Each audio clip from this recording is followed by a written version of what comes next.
Magandang araw sa inyong lahat. Pupunta tayo ngayon sa bilihan ng mga solar equipment sa Olongapo.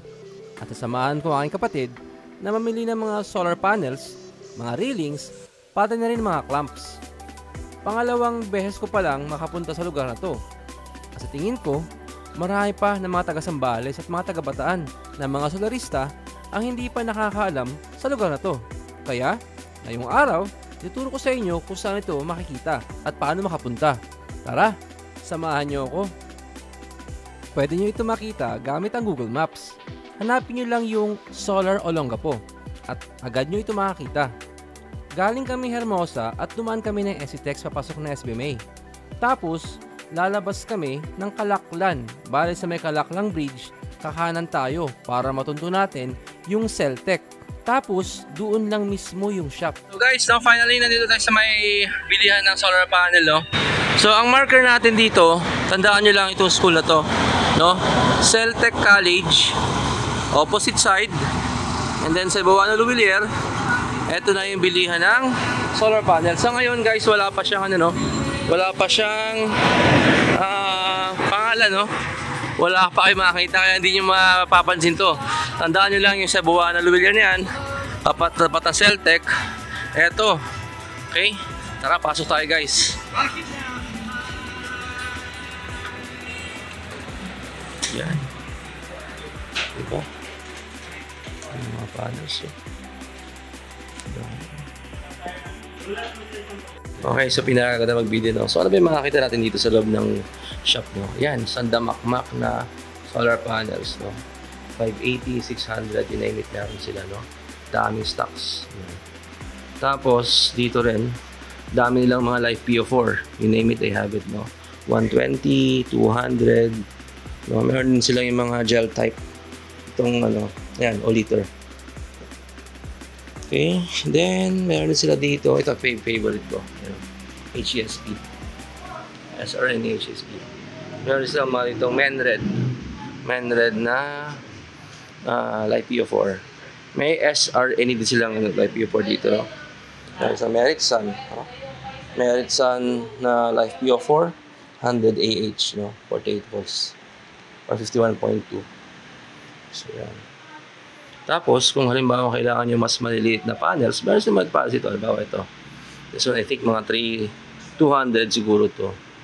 260, 100. This one is 380.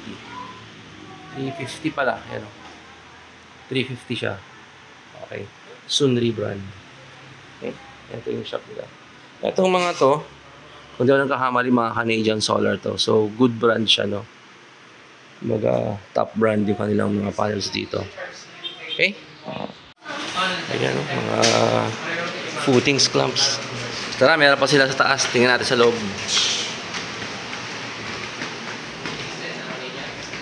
Ay, ang dami pang stocks dito. Ayan, no? Ayan. So, talagang plano nyong mag-business, no? Kompleto sila rito, no? Hybrid inverters, meron silang 6 kilowatts, meron silang 3 kilowatts, kahit yung HF series. Ito, ginagamit ko itong HF series, meron ako nito, 100 volts. Tapos, meron sila itong 48 volts, 5 kilowatts, meron din ako yan. Ito yung kanilang high voltage edition, no? So, ito, kagandaan nito, batteryless din yan, no? So, pwede siya mag-operate ng walang battery. Same with this HESP, okay?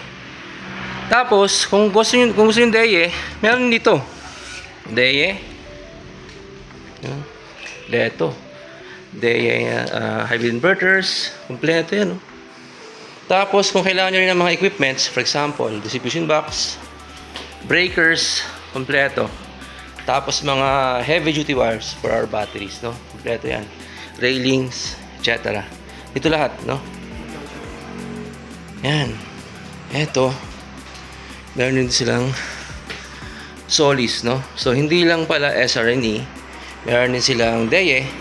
Meron din silang Solis, no? Actually, hindi pa ako nakapagtry ng Solis. Siguro next time try ko siya. Kasi talagang SRNE ako, no? So, meron silang ibang brand dito ng ano ba ito mga to? Uy. Mga ano to, terminal boxes tsaka breakers, yan. Okay? Dami nyo palang stock ito, boss, ha? Opo, kompleto tayo dito. Galing, ha? Kailan pa kayo nagsimula dito? Last year pa sir eh. Last year. So, hindi ganong alam to. Ako nga, tagal ko nag-asol, hindi ko alam to, eh. So, nalaman ko lang to. Nakausap ko si Ferlin, eh. So, yun. Thank you, ha, sa pag-tour. So, yun.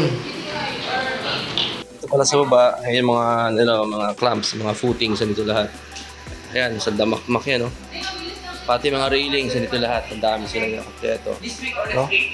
Pati mga PV cables, meron sa lahat dito. Okay, so, kumbaga, lahat ng kailangan nyo to set up, dito na lahat, no? So, yan. Yung mga, PV cables. Noong unang punta ko dito, nagulat talaga ako dahil yung presyo nila, pareho din ng presyo ng pinagbibilan ko ng mga piyesa sa Manila. Ang kagandahan nga lang nito, mas malapit na siya at hindi ko na kailangan pa bumiyahe at gumastos malaki para sa gas at para sa toll. Ngayon, kung may nais ka pang malaman at kung may katanungan ka pa hinggil sa presyo o availability, maaaring i-message na lang sila sa kanilang FB Messenger na ipopost ko sa video na to. Hanggang dito na lang at maraming salamat sa panonood. At syempre, huwag niyong kalimutan mag-subscribe.